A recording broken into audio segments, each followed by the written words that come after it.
नमस्कार। देखो, आज अपन अपना अगला चैप्टर शुरू करते हैं जिसका नाम है विद्युत। Chapter number 12। पुरानी किताब में 12 और नई किताब में 11। अब विद्युत विद्युत को समझने से पहले अपन समझते हैं विद्युत परिपथ। विद्युत परिपथ। अब परिपथ का मतलब क्या होता है? ऐसा मार्ग या रास्ता जहां से विद्युत चलकर अपने वांछित स्थान तक जाती है, अर्थात जहां से चलकर, जैसे बल्ब चलाना तो बल्ब को चलाएगी, स्पीकर चलाना स्पीकर को चलाएगी। तो इसकी परिभाषा आपको याद रखनी है। किसी विद्युत धारा के सतत तथा बंद परिपथ को विद्युत परिपथ कहते हैं। अब विद्युत धारा का सतत और बंद परिपथ क्या होता है, तो इसको समझने के लिए आपको परिपथ का चित्र बनाना होगा। देखो, इसमें आपको ये जो दिख रहा है डंडों वाला, इसको बोलते हैं बैटरी। अब आपने अगर ऐसा खींच दिया ये वाला, तो बड़ा वाला सिरा प्लस वाला, छोटा वाला माइनस का, इसको बोलते हैं सेल। क्या बोलेंगे? सेल। और सब शामिल रूप में इसको बहुत सारे सेलों को मिलाएंगे तो बैटरी का निर्माण होगा। ये भी आपको ध्यान रखना है कि बैटरी क्या है, एक से अधिक सेलों को अगर साथ में संयोजित करते हैं तो क्या क्या कहलाती है? बैटरी कहलाती है। अब हमेशा विद्युत धारा वो प्लस वाले से जाएगी और वापस माइनस वाले से वापस आएगी। यहाँ पर अपन एक चित्र बना देते हैं। ये बल्ब का चित्र बना दिया, ठीक है। यहाँ पर विद्युत धारा को मापने वाला यंत्र लगा दिया, एमीटर। और यहाँ पर देखो, यहाँ पर क्या लगा दी? कुंजी लगा दी। तो ये कहलाएगा विद्युत परिपथ। तो परीक्षा में प्रश्न आता है विद्युत परिपथ का चित्र बनाइए। तो किसी विद्युत धारा के सतत तथा बंद परिपथ को क्या कहेंगे? विद्युत परिपथ कहेंगे। अब यहाँ अगर कुंजी लगी हुई है, इसका मतलब बटन चालू है, तो विद्युत परिपथ पूरा है। बटन चालू नहीं है तो परिपथ सतत तो है लेकिन बंद नहीं होगा, क्योंकि एक पूरा बंद बनना चाहिए। तो पूरा अगर बंद बन रहा है, बीच में कोई खाली स्थान नहीं है, तो उसको कहेंगे विद्युत चालू है, मतलब स्विच ऑन है, तो इसको कहेंगे विद्युत परिपथ। ठीक है। अब विद्युत परिपथ में ये बल्ब का निशान है, ये बैटरी का निशान है, ये अमीटर है। अमीटर क्या होता है? अमीटर अमीटर क्या बताता है? विद्युत धारा को बताता है, मापता है। किसको मापता है? विद्युत धारा को मापने वाला यंत्र। विद्युत धारा को मापना है तो कौन सा यंत्र लगाएंगे? अमीटर लगाएंगे। ये दर्शाएगा कि विद्युत धारा जा रही है, कौन सी दिशा में जा रही है, ठीक है। तो अमीटर की सुई के द्वारा पता कर सकते हैं। अब विद्युत धारा के साथ में परिभाषा आती है विद्युत की परिभाषा। विद्युत किसे कहेंगे? तो विद्युत की परिभाषा करने के लिए आपको एक सूत्र याद करना पड़ेगा, I बराबर Q अपॉन टी। ठीक है।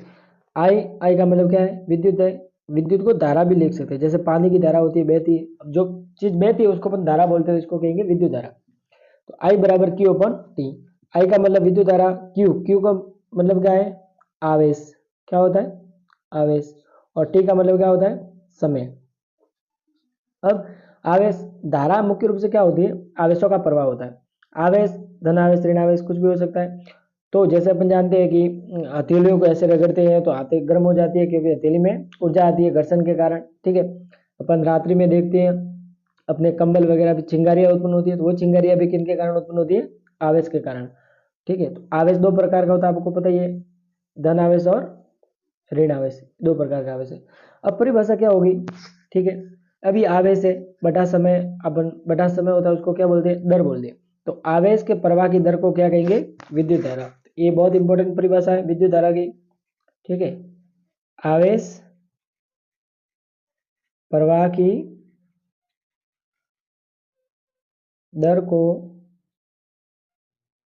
विद्युत धारा कहते हैं। आवेश प्रवाह की दर को विद्युत धारा कहते हैं। अब विद्युत धारा को मापने वाला यंत्र है वो कौन सा है? अमीटर है। अब मापते किस में? किलोग्राम में मापते हैं, लीटर में मापते हैं, ठीक है, मीटर में मापते हैं, किस में मापते हैं? तो वो विद्युत धारा को किस में मापेंगे? देखो, विद्युत धारा को मापेंगे, मापना किस में मापते हैं? एम्पियर में मापते हैं। किस में मापते हैं? एम्पियर में, ठीक है। तो विद्युत धारा को किस में मापेंगे? एम्पियर में मापेंगे। परीक्षा में प्रश्न आता है एक एम्पियर की परिभाषा बताओ। एक एम्पियर की परिभाषा, तो आपको पता है ये सूत्र क्या है? आई बराबर क्यू बटा टी।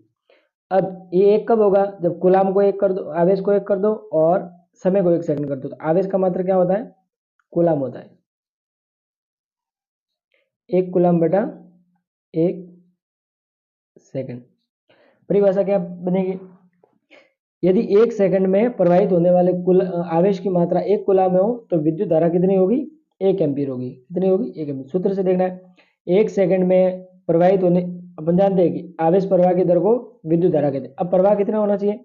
1 सेकंड में यदि 1 कूलम आवेश का प्रवाह हो रहा है तो विद्युत धारा कितनी होगी? 1 एम्पीयर। बहुत ही सरल परिभाषा है। 1 सेकंड में 1 कूलम आवेश प्रवाहित हो तो विद्युत धारा कितनी होगी? 1 एम्पीयर होगी। तो इसको अपन बोल सकते हैं कूलम बटा आवेश, कूलम बटा सेकंड। अब कूलम बटा सेकंड को अपन क्या कहते हैं? एम्पीयर कहते हैं। तो विद्युत धारा को किसमें मापा जाता है? एम्पीयर में। अब देखो यहाँ पर कोई तार बह रहा है, तार में से विद्युत धारा बह रही है, यहाँ पर ये लगा दिया, ठीक है। तो एम्पीयर को हमेशा श्रेणी क्रम में लगा दें, ठीक है। किस में लगाएंगे? श्रेणी क्रम में। अब श्रेणी क्रम में लगाएंगे तो बताइए इसका प्रतिरोध अधिकतम होगा, अनंत होगा या शून्य होगा? इसका प्रतिरोध शून्य होता है ताकि आसानी से इसके अंदर से विद्युत धारा चली जाए। अगर इसका प्रतिरोध अपन अनंत रखेंगे, 1 नंबर का प्रश्न आता है कि एम्पीयर का प्रतिरोध कितना, अमीटर का प्रतिरोध कितना रखा जाता है? तो अमीटर का प्रतिरोध है वो कितना रखा जाता है? न्यूनतम यानी शून्य रखा जाता है, जिससे आसानी से विद्युत धारा को बहकर चली जाए। तो ये था विद्युत परिपथ की परिभाषा। और ये एमीटर क्या है? विद्युत धारा मापने वाला यंत्र, विद्युत की परिभाषा और 1 एम्पीयर की परिभाषा, ठीक है। इसी के साथ एक चीज आती है आपके विभवांतर। अब विभवांतर क्या होता है? विभव का अंतर है। विभव का अंतर मतलब जैसे पानी कब बहता है? जब एक क्षेत्र ढलान वाला ऊपर और नीचे वाला भाग हो, ऐसे जब ढलान होती है तभी पानी बहता है। देखो जैसे ये, ठीक है, ढलान होती है तभी बहता है। अगर सिंपल पड़ा हुआ है, सीधी समतल पर पड़ा हुआ है तो पानी नहीं बहेगा। तो विद्युत का भी यही है, विभवांतर जितना ज्यादा अधिक होगा विद्युत धारा उतनी तेज गति से, विभव का अंतर होना चाहिए, मतलब एक का विभव ज्यादा एक का विभव कम। तो परिभाषा क्या होती है? एक कूलम आवेश को, एक कूलम आवेश को विद्युत क्षेत्र में, किसमें? विद्युत क्षेत्र में एक बिंदु से दूसरे बिंदु तक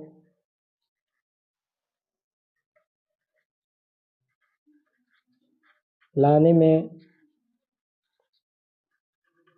किया गया कार्य क्या होता है? विभवांतर कहलाता है।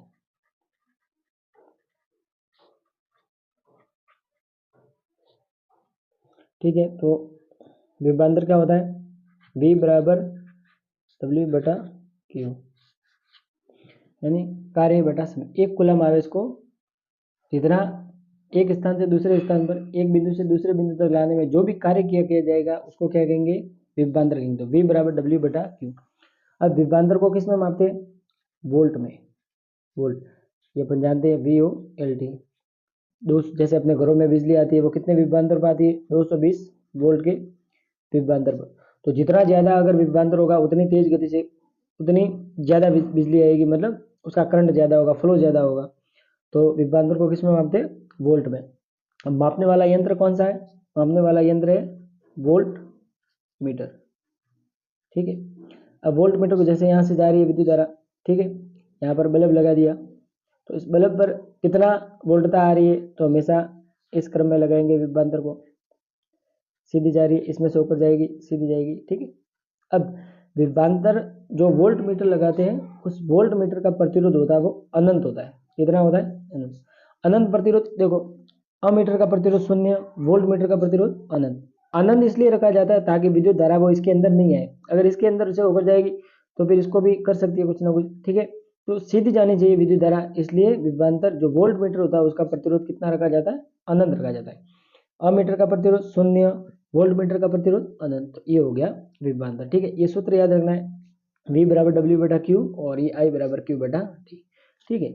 देखो अगला अपन पढ़ते हैं ओम का नियम। ओम का नियम। अब ओम का नियम क्या कहता है? अपन जानते हैं, जैसे ये तार है, ठीक है, यहाँ से होकर विद्युत धारा जा रही है, बीच में लगा दिया वोल्ट मीटर। तो ओम का नियम क्या कहता है कि किसी धारावाही चालक के दो सिरों के बीच विभवांतर का मान प्रवाहित धारा के समानुपाती होता है।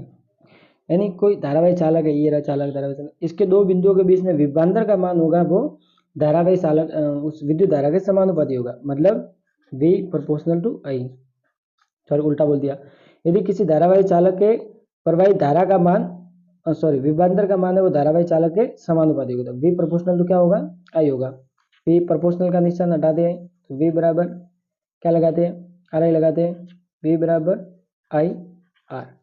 अब देखना है वोल्टता का मान यानी विभवांतर का मान प्रवाहित धारा के समानुपाती होगा, तो V समानुपाती I, तो V बराबर RI। जैसे समानुपाती का निशान हटाएंगे R आ जाएगा। ठीक है, अब यहाँ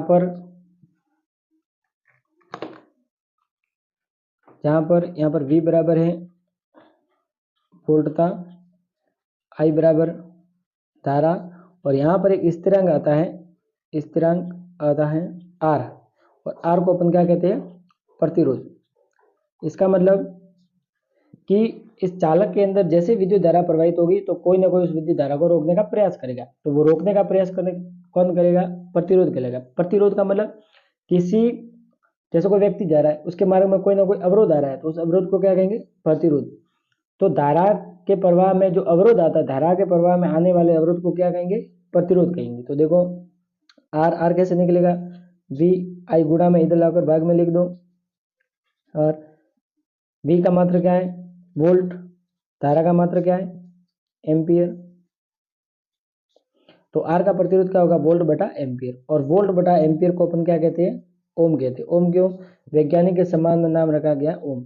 तो विभवांतर का मात्रक क्या होता है, वोल्ट, धारा का मात्रक एम्पियर, और प्रतिरोध का मात्रक क्या होगा, ओम। ओम किसका मात्रक है, प्रतिरोध का। ठीक है, यहाँ तक बात ठीक है। अब ये आ गया ओम का नियम। ओम के नियम के लिए एक ग्राफ भी है। ठीक है, जैसे यहाँ पर V लिखते हैं, यहाँ पर I लिखते हैं, तो जैसे जैसे अपन वोल्टता बढ़ाएंगे वैसे वैसे धारा का मान भी क्या होता है, बढ़ता जाएगा। तो ये जो आएगा आपके R आएगा, इस तरह क्या आएगा R। तो जैसे जैसे वोल्टता बढ़ाएंगे वैसे वैसे धारा का मान भी क्या होगा, बढ़ता जाएगा। ठीक है, इसका मतलब कि चालक के दो सिरों के बीच विभवांतर का मान है वो धारा के समानुपाती होता है। ओम का नियम याद रखना है, और ये ग्राफ याद रखना है। ठीक है, और ये प्रतिरोध याद रखना है। प्रतिरोध का मात्रा क्या आ गया, ओम आ गया। ठीक है, इसी के साथ धन्यवाद।